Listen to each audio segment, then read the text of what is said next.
Hey, I'm back on YouTube. 3 months because of a strike on YouTube, but I'm back after 3 months.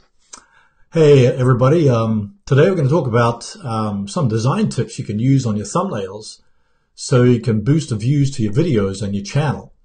So let's look at the path that a typical viewer takes when he goes from your thumbnail to your particular video. So the path of a typical viewer, it actually starts with an attractive thumbnail. So that's why I want to talk about different design tips, because if you don't get that first click, and they're not going to watch the rest of your, you're not going to click through to your video and watch your video. So in that respect, a great thumbnail is a great starting point, and then you can move them along the path. So we're going to start with an attractive thumbnail, then followed by a great title, and then an engaging video that keeps a person watching all the way through. So if you can do that and maintain that through all your videos, then that's like the golden ticket for YouTube. So my name is Herman Drost from drostdesigns.com, and if this is your first time that you're on this channel or watching a live stream, typically I was doing my live streams on Facebook because I had a hiatus from YouTube live streams.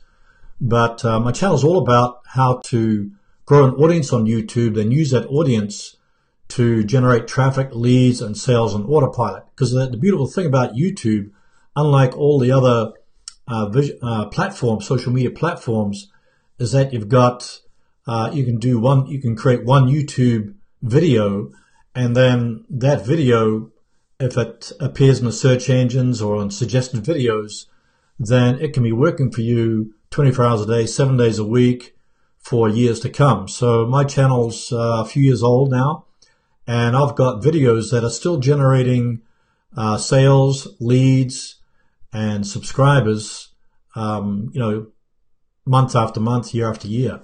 So some of them I haven't even touched, but they're still, still generating that kind of traffic.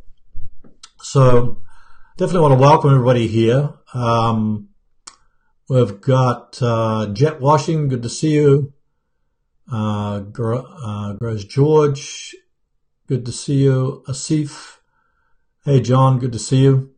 And the old plant is back. Yep, got the old plant back. Oh, hi Matty, good to see you. And Meta, we've got Harley, good to see you. I guess I'll address some of your questions a little bit later, because we'll be getting into click-through rate and watch time, etc. a little bit later. And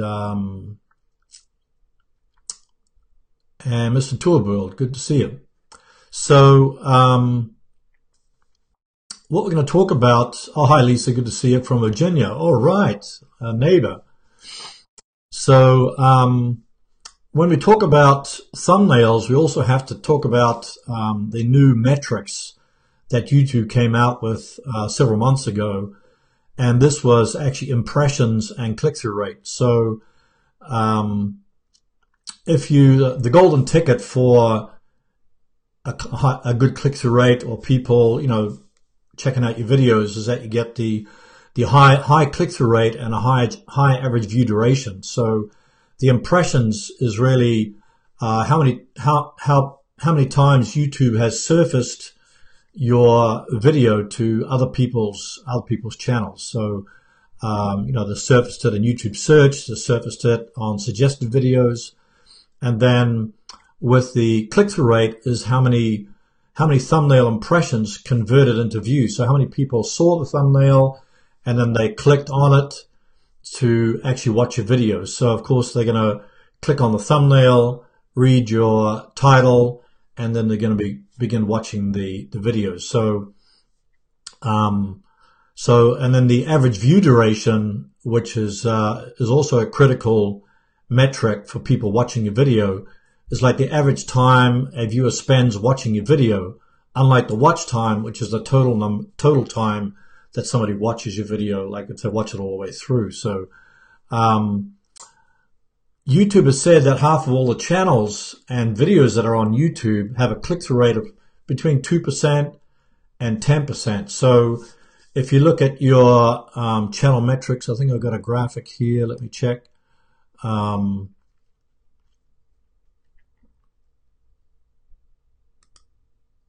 here we are. So if you have a look at this metric, you'll see this in the YouTube Studio Beta, and you got the number of impressions. So that's, you know, how many times YouTube has surfaced your video, YouTube search, YouTube suggested videos, etc.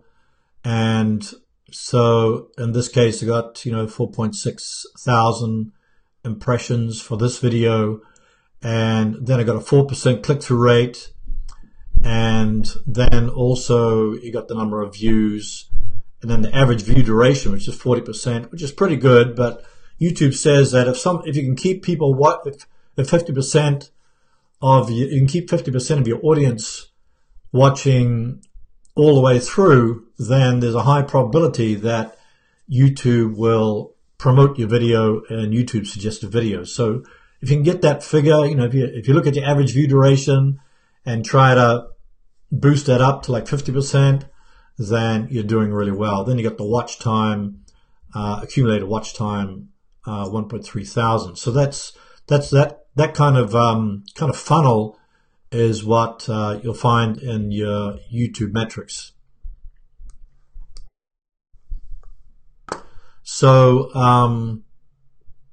the click-through rate, therefore, really depends on your thumbnail and your title. So if you have a high click-through rate, then that's actually good. But the high click-through rate could also come from your subscribers, because your subscribers to your channel are the ones that are most active and most engaged on your channel. Whereas people that are coming from suggested videos or maybe even from search, they maybe haven't seen your channel, and they maybe haven't seen your videos.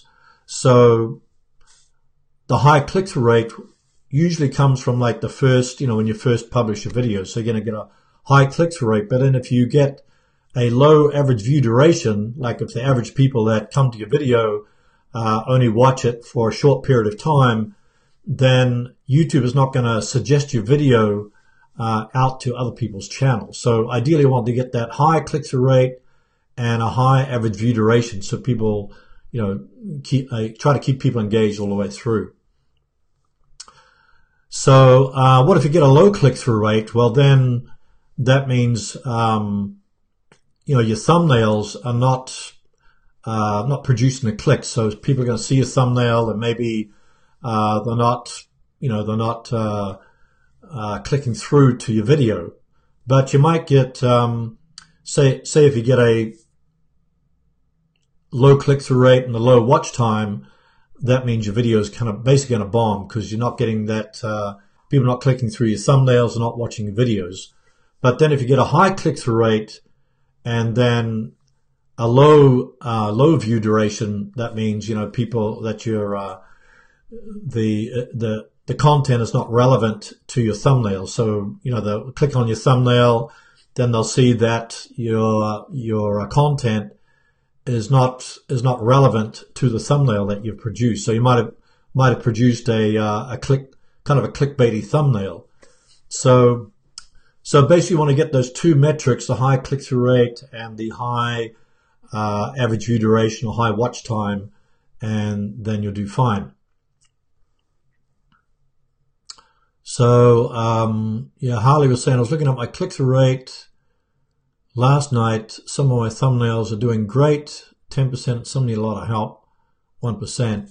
Yeah, I think that you get a high click-through rate. That's a good sign that your thumbnails are doing great.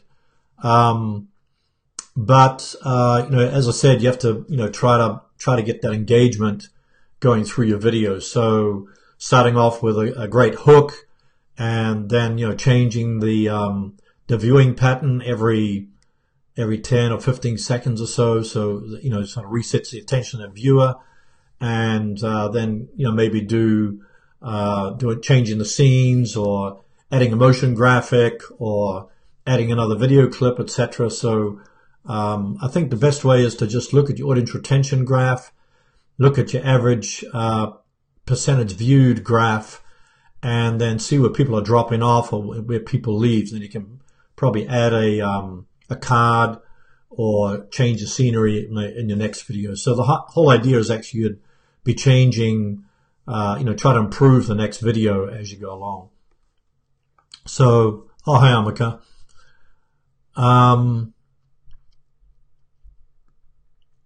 So let's look into some of the design tips that are good for a YouTube thumbnail. Now, just a disclaimer, I don't say that my thumbnails are the greatest, but, from where I started several years ago to where I am now, thumbnails have definitely improved. But there's always things to think about when it comes to designing a thumbnail. So I think the number one point is having a high resolution thumbnail. So what you want to do is have a high resolution. What I try to design mine into is I think it's 1280 by 1920 by 1080 pixels. So if you use something like Canva, which is a free graphic software, you can do custom dimensions. So the whole idea of a high resolution thumbnail is that the thumbnail is going to look good at a small size. So then, when the thumbnail is reduced, you want the images to be very clear and sharp.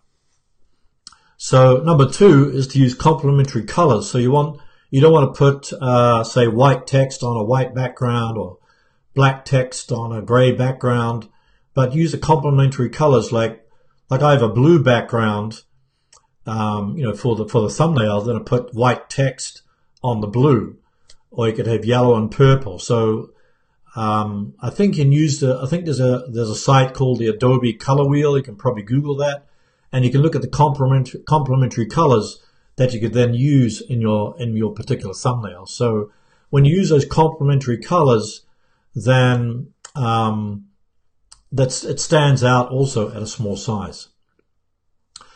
Then number three is using bold text. So instead of using tiny text, you want to use bold text. So when you use bold text, you want to enlarge the text so it kind of covers, a large part of your screen. Let me see if I got to show you one of my thumbnails here. I think it's this one here. So you can see that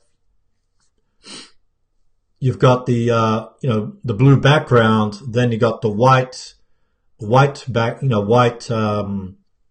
was that sort of banner behind my black text. So the text is very bold, and if you shrink that down to a small size, then you can still clearly read the text that's on the particular thumbnail. And then number four is less text. So I've only used like 3 words in this thumbnail, but you can use 1 word or 2 words. But if you use like 5 or 6 words, it gets kind of too cluttered, and it's very hard to read at a small size. So I would say less text is much better. And then you want to also number 5 is keeping it simple. So not using too many images, too much text, too many colors, etc. And then also number 6 is to include a face. So I use my face in all my thumbnails. I don't use the logo because it's very obvious from the face that what my channel belongs to, who the channel belongs to. So when you use a face, you want to also sort of focus on the eyes. I was reading something the other day where people even Photoshop the eyes to make them bigger. So in my case, my eyes are kind of narrow, but if you can, try to make the face big enough so that it can be viewed at a small size, and also focus on the eyes. So in this thumbnail, I've tried to focus the eyes on the text. So I'm kind of looking at the text, with holding up a cell phone, and then I'm looking at the text. So in that way, you kind of, if you include a face and focus on the eyes, actually you tend to get more clicks than not using that. Oh, hi Robisco, good to see you.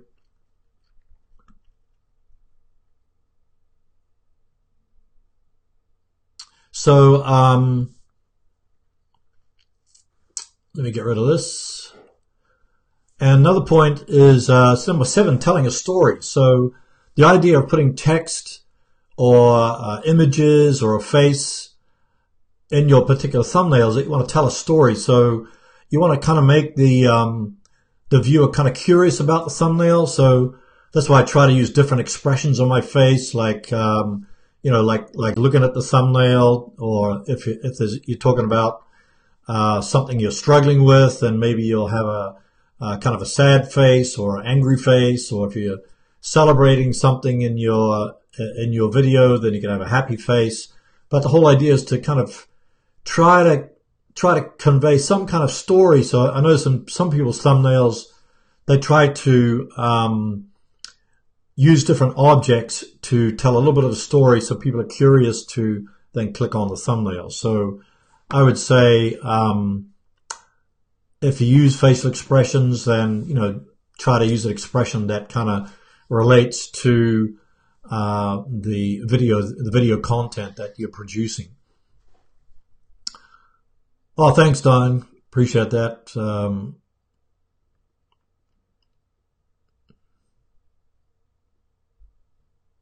So number 8 is having a consistent style. So I notice on a lot of channels when they first begin, their channel art is all over the place. Some have a channel banner, but then the thumbnails are different colors, different fonts, etc. So ideally, you want to have kind of consistent, maybe fonts or colors, so that kind of helps with the branding of your channel. So if the colors of your channel art and your thumbnails are all congruent, then it's also easier for your viewers to recognize the branding of your channel, who your channel belongs to, and also it's not so distracting. So let me show you a few thumbnails from this guy I looked at. I think it's called Vsauce. So I'm going to have a look at switch here. Oh, that was something else. Let's see, where is he? It's not the one I wanted.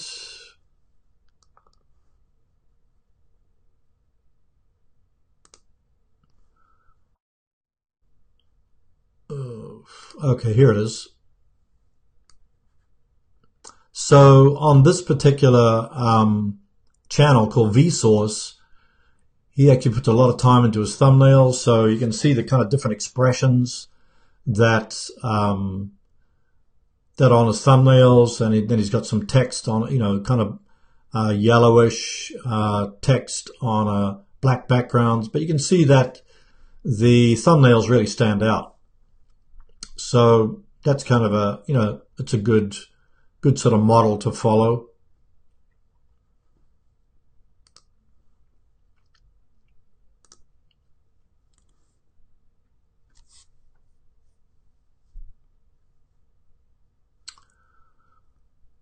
Okay, so yeah, consistent colors. Then number 9 is not using an image that in the bottom right-hand side of the thumbnail. So usually what happens is on a thumbnail, I can't show you here, but there's a timestamp at the bottom right of your thumbnail.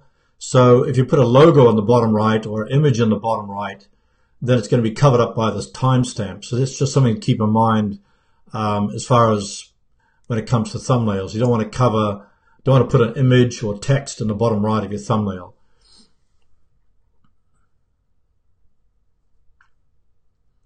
Oh, somebody had said, Meta, how to share what you're looking at on the screen to our screen. Okay. Well, let's see if you're seeing this.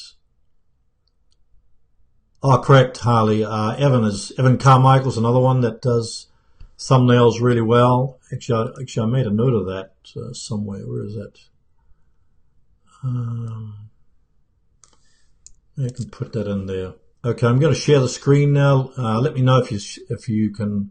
Let me know in the comments if you can see the when I switch here. I'm going to switch to.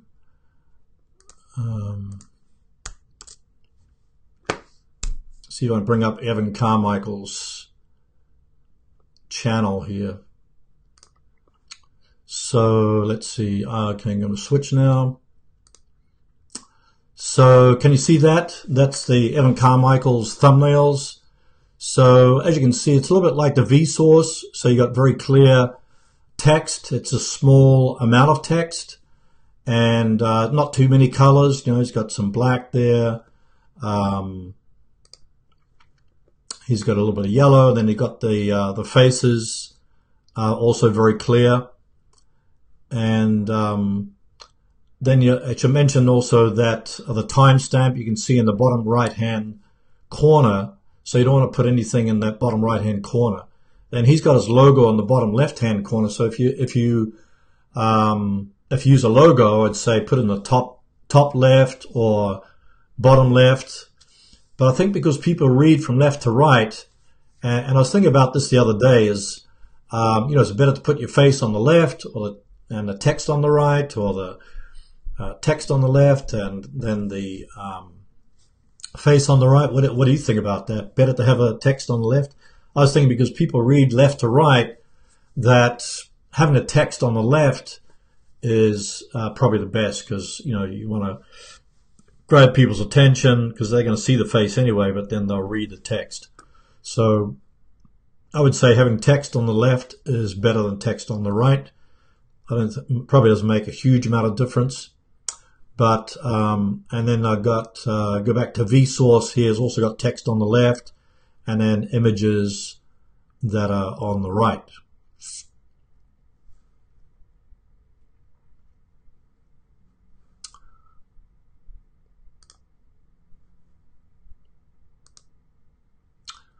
Okay, and the last number 10 point is actually to try to split test your thumbnails.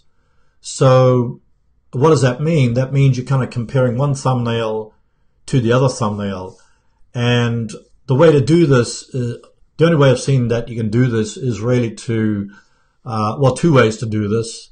One is to use the TubeBuddy extension, and it's the legend option has the A/B split testing. So that means you can use one, you know, take a look at one thumbnail and then create a different thumbnail, and then you compare the traffic between the two, and then based upon the data that you get, you can then choose that particular thumbnail. Because usually what happens is that you kind of fall in love with the thumbnails, because I know that, you know, I'm always slow to change my thumbnails because, hey, I think they look pretty good. But then, you know, that's just kind of based on a feeling, or maybe based upon what your wife thought or your kids thought or other people thought. But if you get data about your thumbnails, then that's kind of like kind of hard scientific proof about your particular thumbnail. So I think I'm going to probably do that in the future. But if you're really interested in getting if you haven't got TubeBuddy already, or if you have got the free version or maybe even the pro version, then you can look at the legend version. So I got TubeBuddy here. Let's see, where is it?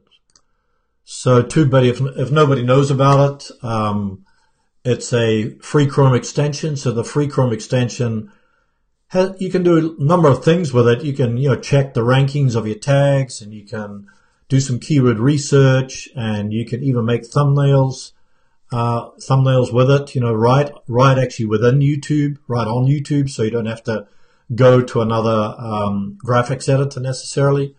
But if you're interested, you can go to tubebuddy.com/isitebuild, and I'm also got a coupon code that you can use when you get 20% off. And just when you go to the checkout page, just use the coupon code Herman's Buddy. So that'll give you 20% off any of the paid versions. But the one for A/B split testing for the thumbnails is the legend version. So but if you get 20% off, you can save quite a bit of money month to month or over the whole year.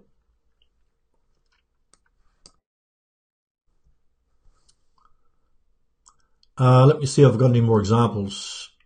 So, okay. Here's another one. Probably some of you know Newman. He's a graphic designer. So I'm going to go over to that one so you can also look at his thumbnails. I know he's split testing some of his thumbnails, but you can get sort of an idea what he's doing too. So if you look at this, you can see that, you know, you got kind of the thumbnails are all very, it's clear that who he is. You know, he's got the glasses and the beard and the you know, different expressions, and then you know, clear text on a clear background. So then it's very obvious that you know, what if you look at if you come across one of his thumbnails in the you know, in the search engines, then you know who the channel belongs to.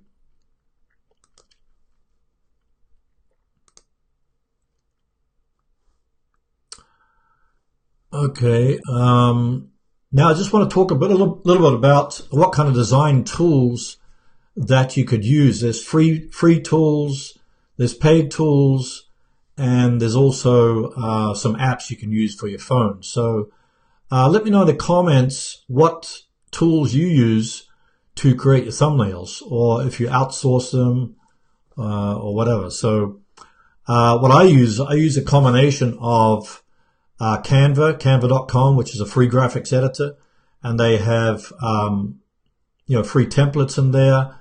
And I also use Pixelator, which is it's more just for the Mac, but it helps you to easily take out the background. You know, if you're shooting an image of yourself, then you can quickly remove the background. So like I could take a photo of myself and take out the brick background and everything. So so that way, using a combination of those two is good. So Mr. TubeBuddy saying I use Canva. And so the free tools that you can use, Canva's one. Then I saw one the other day called Crello, which is Crello,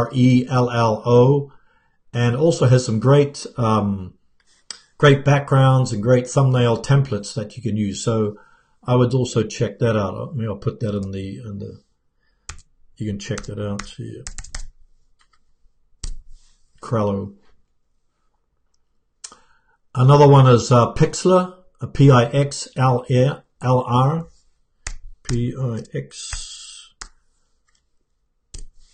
That's another one you can use. It's also free. And then there's an open source image editor called GIMP, G-I-M-P. And that's actually has quite a variety of things you can do with that. And then you got TubeBuddy, the free Chrome extension TubeBuddy. You can use the thumbnail editor, which I think gives you, just one or two images, I think. But if you upgrade to the Pro version, then you can save different templates. So once you create a template, then you can use the same template and just swap out your face or swap out an image. And the beauty about that TubeBuddy thumbnail editor is that you can use it within YouTube, so you don't have to leave YouTube to create your, to get your thumbnails or to create your thumbnails. Now the paid versions of graphics editors, of course, Photoshop is a very popular one, and then you've also got PicMonkey, which you can get a free trial and then upgrade to the paid version. And as I mentioned, Pixelator is also a paid graphics editor, but does similar things to Photoshop, and I find it much easier than Photoshop, so that's something that I use. And then as far as the apps that you can use on your phone to create thumbnails, one is called PixArt, P-I-C-S-A-R-T. Snapseed is another one. InShot, I-N-S-H-O-T. And also Legend. So there's probably a whole bunch more, but there's probably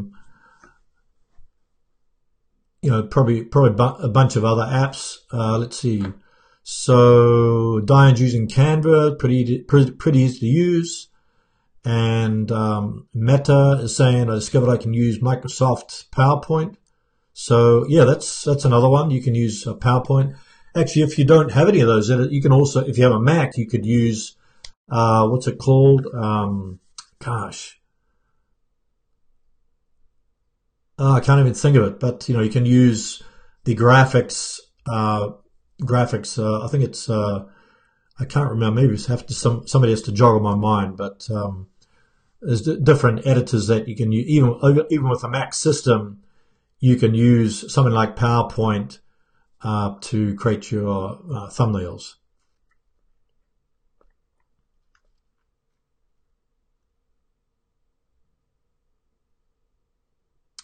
Mr. TubeBuddy saying face on the right is better. I agree with that. Meta saying text on the left is preferable. I agree.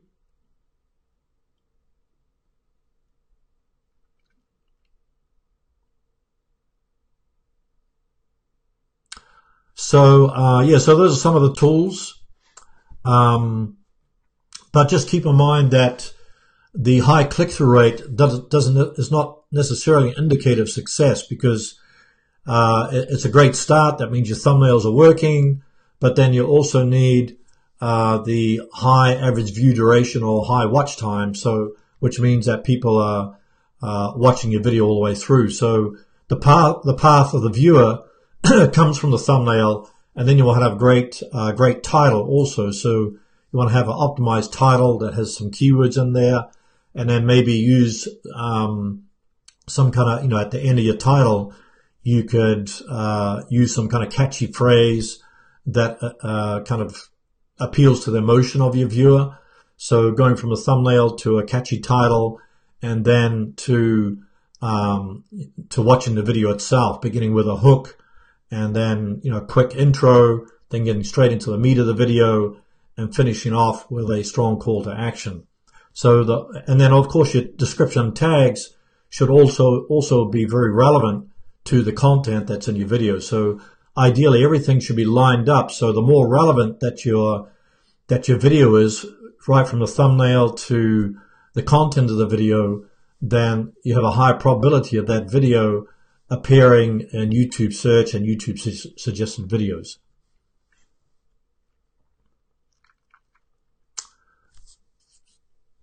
So, Meta's saying a question. Let me put it here. So Meta's saying I have a Mac, but the guy included Microsoft on my Mac when he cleaned up its free space and reinstalled. So yeah, I would say, yeah, you try to use Microsoft PowerPoint, or you could just use the things that come with the Mac. So so try the Microsoft PowerPoint. Otherwise, you can use something like Canva. Canva I like a lot because it's so easy to use. You got templates in there. You can just swap out the images, swap out the text. You can bring text to the foreground. You can rotate the images. You can rotate the text. You can enlarge the text, and you can also you kind of shrink the background, or fade out the background, or fade in an image. You can fade the different images. So kind of once you get the heck of it, it's actually very easy to use.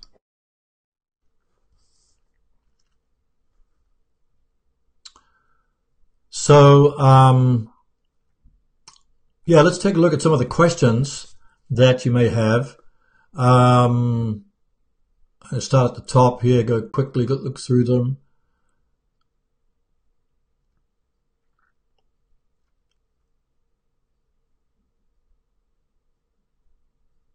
Oh, Marty said sent me a message on the beta video editor, so I'll look at that after, Marty.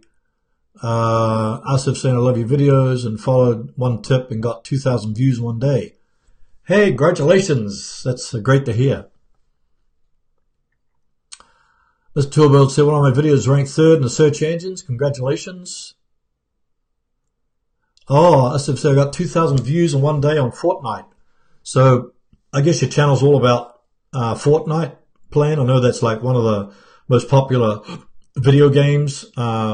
that people are playing these days. So I can imagine that it's easy to get a lot of views from that. James is, hi James, good to see you. I love your content. Yeah, thanks very much for that. Good to see you, Michael and Visi. So I'm just looking at some of the questions here. Okay, Lisa's got a question. Maybe I'll put it here. So should you always use the same font in your thumbnails to be consistent, or can you be creative and change it up? That's a good question, because for myself, I guess because of I want to create the thumbnail quickly, then I use the same fonts pretty much all the time. And sometimes I'll use maybe 2 or 3 fonts. So depending on how much time I have for the thumbnail, then I'll probably go with like 1 or 2 fonts, or maybe sometimes 2 or 3 fonts. But generally I use maybe the same font for my text in the thumbnail. But I don't think you want to make it too different. But I would say, you know, maybe in the same thumbnail you can use 2 or 3 fonts. Then maybe the next thumbnail you could even change the font to something else. And I don't think people would really notice that much, unless it's really like very different. So I know on Canva, I changed my thumbnail once, like at the top, how to. I used like the chalk font, which was very, very different to, I think, the Nor'wester font.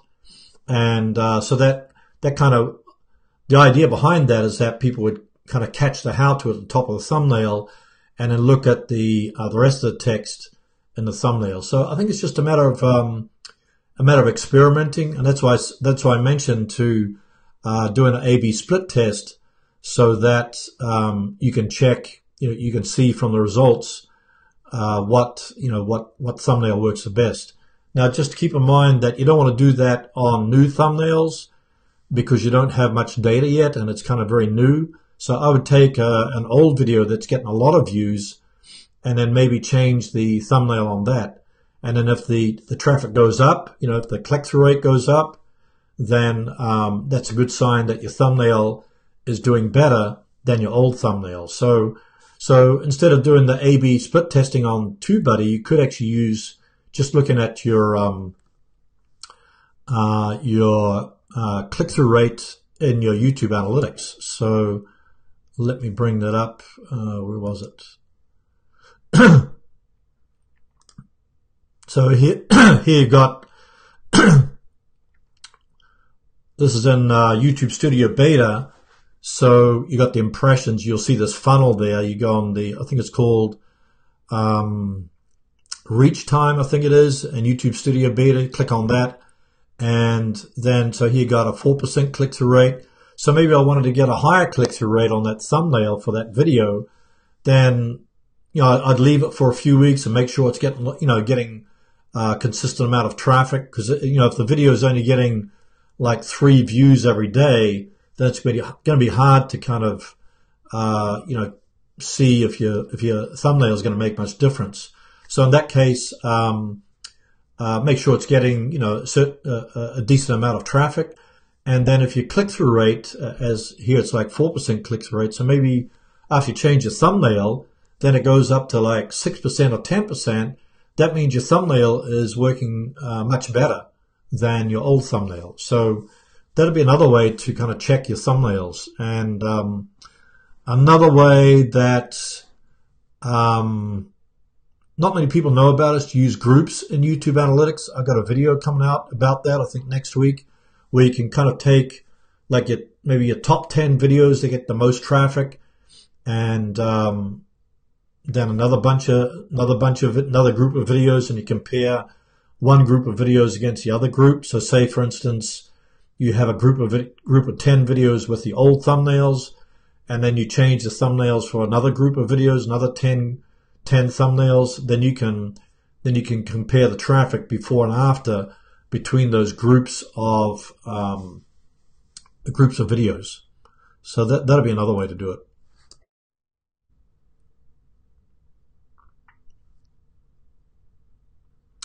Okay, looking through the questions here.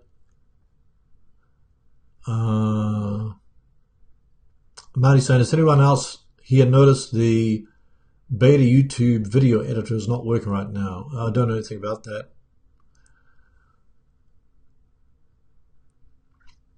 Okay, Diane has an off topic. So we'll look at this here. I want to know if this is off topic. I need to ask you this. Is it true if you age restrict your videos or live streams, will YouTube not monetize you? That's a good question, but I would say no, because I know that YouTube has said that monetization is not related to. It's kind of a different set of parameters.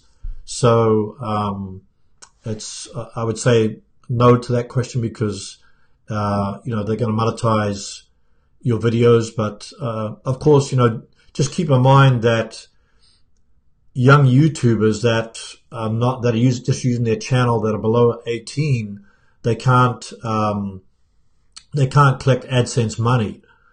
But if they do it through their parents, then if the parents sign off on the channel and maybe create an AdSense account through the parents, and then they can monetize the channel. But I think for people that are below 18, then they can't monetize the channel, because you have to be 18 years old.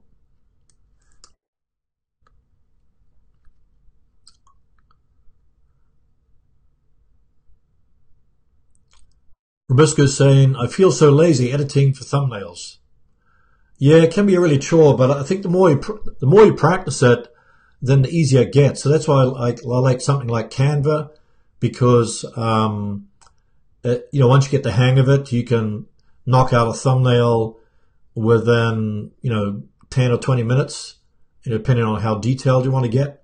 So alternatively, you could outsource your thumbnail to somebody on Fiverr for $5. If you have spare money, then you could outsource it to somebody on Fiverr. But I think that it's better to do your own, because you can you can kind of play around with your thumbnail and try different, experiment with different designs.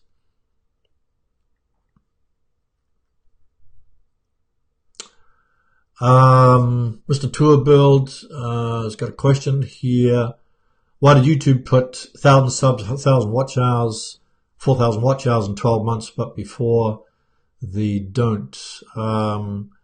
Well, I think the main reason that YouTube did that is because they were getting a lot of, I guess they're getting a lot of spam, and I think the advertisers wanted to, a lot of people set up channels which maybe just for subscribing to other channels. So you might have seen in your comments a comment saying, hey, I subscribed to your channel from 10 of my channels, so please subscribe to my channel. Well, how can you take care of 10 channels? Obviously, they're just sort of dud channels, and then YouTube is going to remove those channels because they're not active. So I think the idea behind the requirement for monetization, 1,000 subscribers and 4,000 watch hours, is to kind of cut down on the number of people just kind of creating channels that are not active.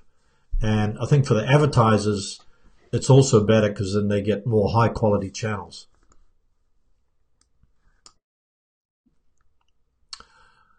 Okay, and Diane has a question. So my banner should have the same colors as my thumbnails. Yeah, I'd say, try to make it congruent as possible.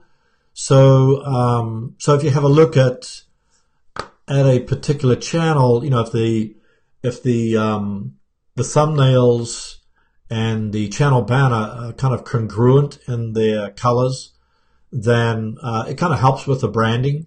So let me see if I have an example here. Maybe we'll go back to Evan Carmichael. Let's see, take a look at his. So if we go to Evan Carmichael's homepage, then we can see he's got a black banner and then some white text and yellow text. Then if you look at his thumbnails, then you've also got black background, and then, you know, white text on the black background. So kind of, it seems very simple, but then if you look at it, it's kind of very easy to look at.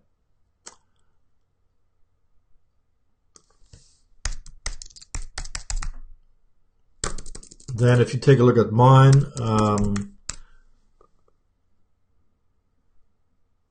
I've also got the blue background, white text, and a little bit of red. And I try to make my thumbnails with the same, so it's kind of obvious, you know, what the coloring is. Except for these, like old thumbnails, probably have to change those. And then same if we look at Newman.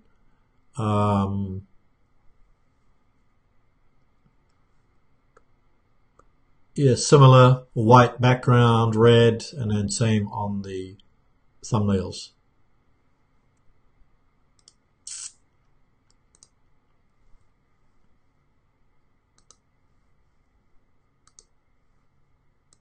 So yeah, I'd say try to use the same colors.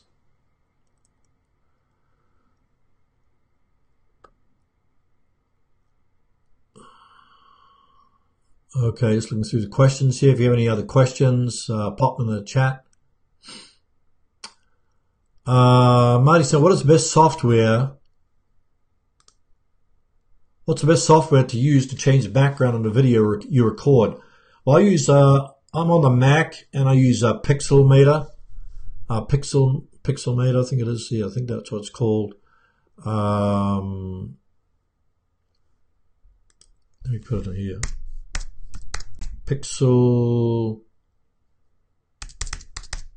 Pixelmator. So that's more for the Mac, but you can also use something like GIMP, and let's see, what else could you use? I'm trying to think. There's probably some apps out there for that, but and of course Photoshop is going to do it too. But you know, if you don't, I'm trying to think of a free, something free that you could use. Can't think of anything at the moment. But so Pixelmator, and I don't know what else. Anybody else have any suggestions on that?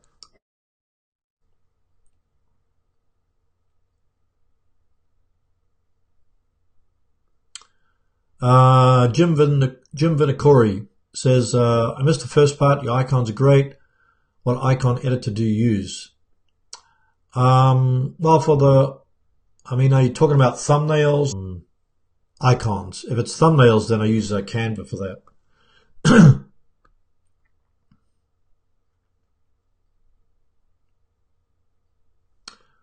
Okay, we've got another one here from Growl's Garage. Can you edit an existing thumbnail on YouTube? If so, is it a good idea? Yeah, you can. You can just, well, probably what you can do on YouTube is you can switch out the existing thumbnail. So you just got to go into YouTube channel and just click on the thumbnail, if you've got a custom thumbnail, you just click on custom thumbnail, and then you just upload a different thumbnail. So then it doesn't affect the views, comments, and rankings. So you can change the thumbnail as much as you want.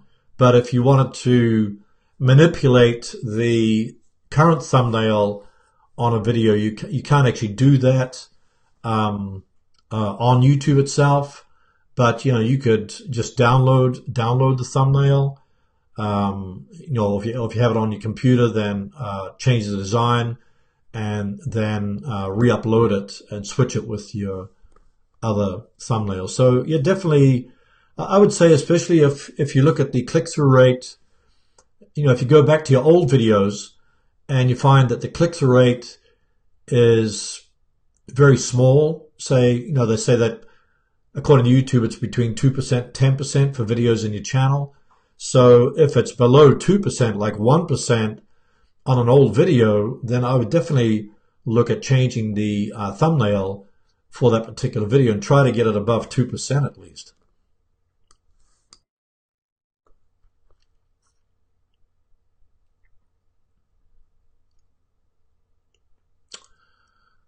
Mr. TubeBuddy said, I met a channel named Just to Cook on YouTube. It got terminated and created a new channel. Also, one of my subs did allow to create, even they got terminated. Yeah, you got to follow the community guidelines and the copyright guidelines on YouTube.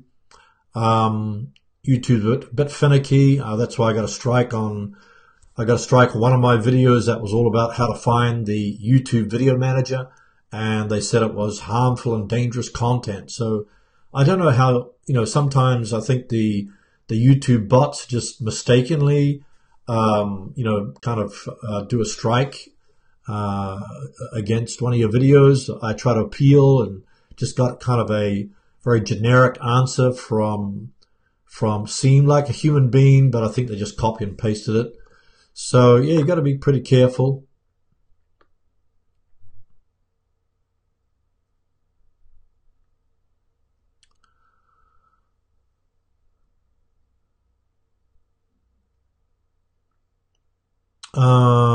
Somebody asked, did show the screen? Yeah, hopefully you saw the pictures of the screen. Diane says, I don't know if you saw my question about how are you sharing our comments from chat to your screen.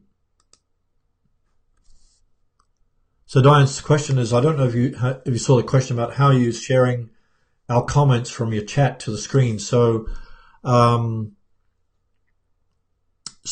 actually using Ecamm Live for this live stream, and Ecamm Live has the ability to share your screen, and you can also do overlays, and you can also see the comments. They have a comment box on the right, and then under each of your comments, it's got add to broadcast. So when I click on that, then your comment shows below at the bottom of the video. So it also works on Facebook, but on Facebook, I can't actually add a comment in the comment box. I have to do that on Facebook. So it actually seems to work best on YouTube. That's why I'm happy that I'm back on YouTube with live streams, because you have more flexibility, and Ecamm works so well on YouTube compared to Facebook, because Facebook is always changing their rules.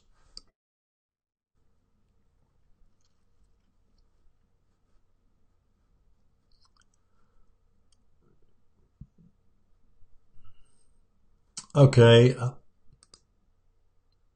Shapes Experience, good to see you. Has got a question for all the channel buffs out there that can a channel get stuck because mine has been stagnant on 31 subscribers for ages, and it goes to 32, then back to 31 every now and again.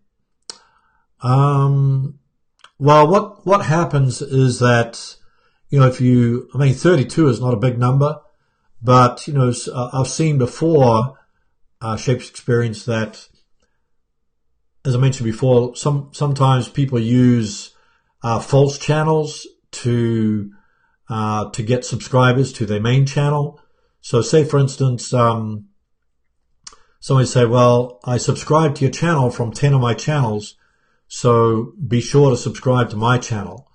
So that means they cannot, grow 10 channels at once, and they're obviously not very active on those channels. So you might have got a subscriber for one of those sort of bot channels or test channels or whatever, and then YouTube, if they don't see much activity, they'll actually remove those channels, or they'll kind of take them away. So that means if you got a subscriber for one of those channels, you'll see a reduction in subscribers. And to tell you the truth, I lose about 300 subscribers every month from my channel. So if you go into your subscriber count, you'll see the number of people that subscribe to your channel, and then you also see the number of people where you lose subscribers. So yeah, I lose like 200 to 300 subscribers every month, and I think these are from channels that are no longer active. So I hope that answers your question.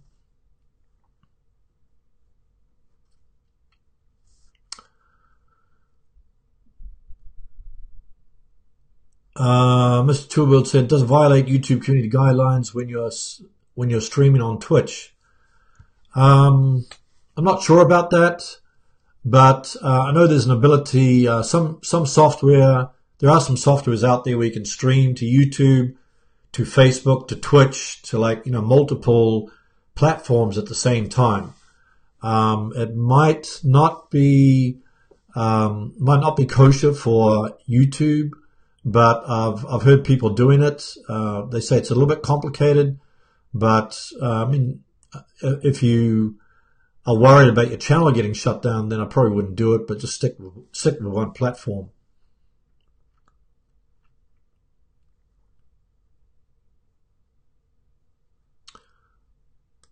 Okay, and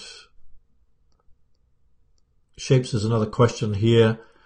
How do we get going again? I think this channel's been on now for about 2 years and it's still only 31. Do you think I should delete and start again?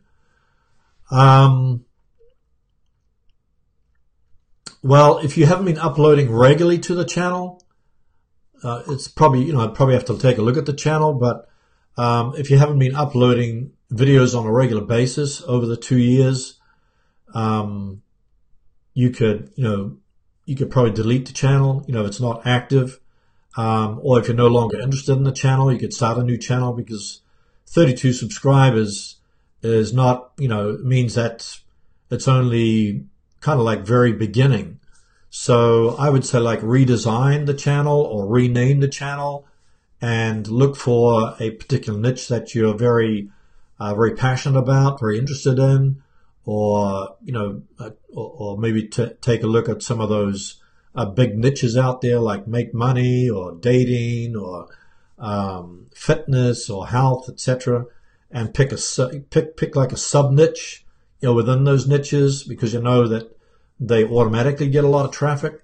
But I would say number one is do your research ahead of time if you're starting a new channel or even want to redesign or rename the channel that you have, and then do your research. Look at my latest video where I talked about how to get subscribers or how to get views as a new YouTuber.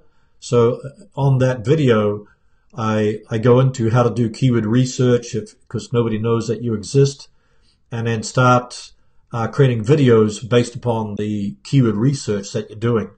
And then as you upload videos on a regular basis, that the views and subscribers will begin to snowball, and then within a few months you'll see your channel growing at a steady rate as long as you publish videos on a regular basis.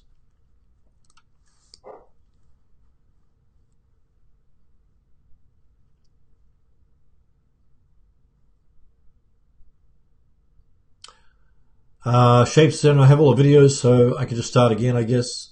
Yeah, you could do that, or just redesign your current channel.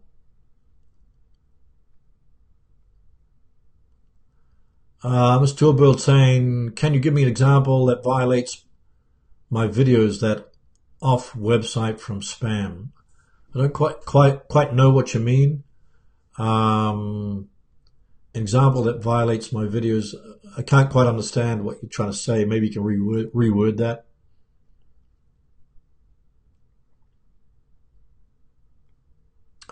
If you've got any more questions related to how to get more views from YouTube thumbnails, then put them in the chat. Just checking. Oh, here's a question. I guess I missed this one. Sorry about that. Ultimate Random Videos. What smartphone apps you recommend for thumbnail editing?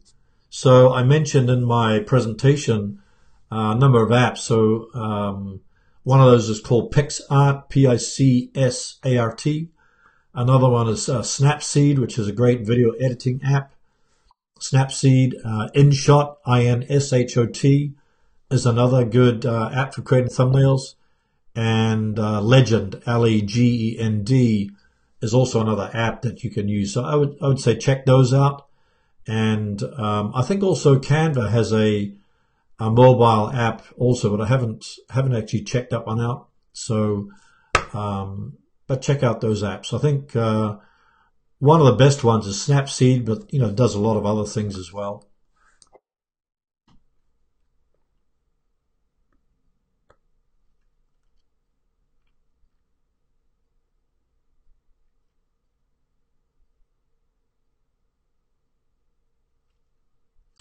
I'm not quite sure of your question, TubeBuddy, when you're saying a YouTube video that you're streaming on Twitch. Probably better not to say that you're streaming on Twitch and Facebook at the same time you're streaming on YouTube. So I would say play it safe.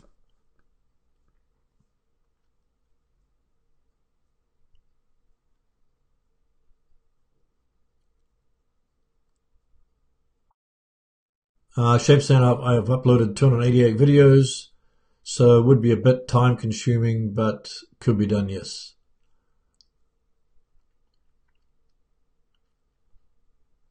Well, it seems strange that you got 288 videos, but you got 32 views, so something's not quite right there. But if you're part of the Facebook group, then drop a link there. We can take a look at your channel. I can give you some feedback on that.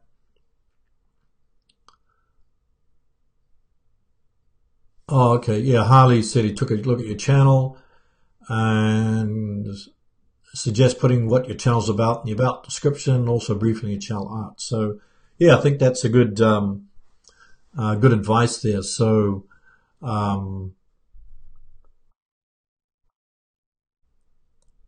poetry and animation. Okay, yeah. So yeah, definitely take advice from Harley, and make sure your channel, if you're redesigning it, make sure you have a great channel banner. Put a channel trailer on there, like a customized channel trailer that tells people all about, within 1 or 2 minutes, tells people what your channel's all about, and then at the end gives them a great reason why they should subscribe to your channel. Maybe you can tell them, hey, if you want me to check out your poetry or do a review of your poetry or something like that, you can even run a contest on your channel. So kind of get people engaged on your channel, and then make sure you also reply to all the comments that come in from that. But if you could also visit other groups and forums that are related to poetry and animation. So you go into Facebook and do a search on Facebook. You can do a Google search like poetry and animation plus forums, and then you'll find a bunch of forums there. And then try to engage with different audiences that are online, and then tell them what, invite them to your channel. So, and that way your channel will begin to build.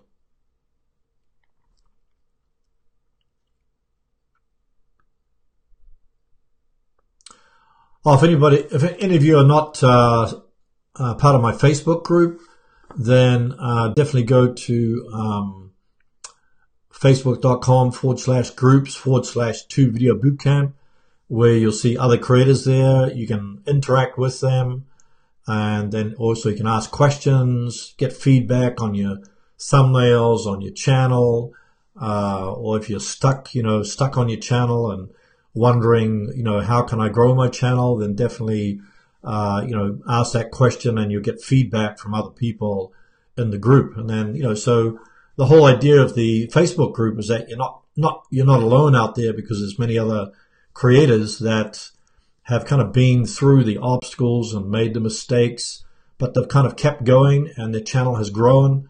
Like who was mentioning here before, Asif, I think. He took 1 point from one of my tutorials, and he got like 2,000 views on his channel. So just from taking action on 1 point. So it's all about taking action and being consistent, and then you're bound to grow.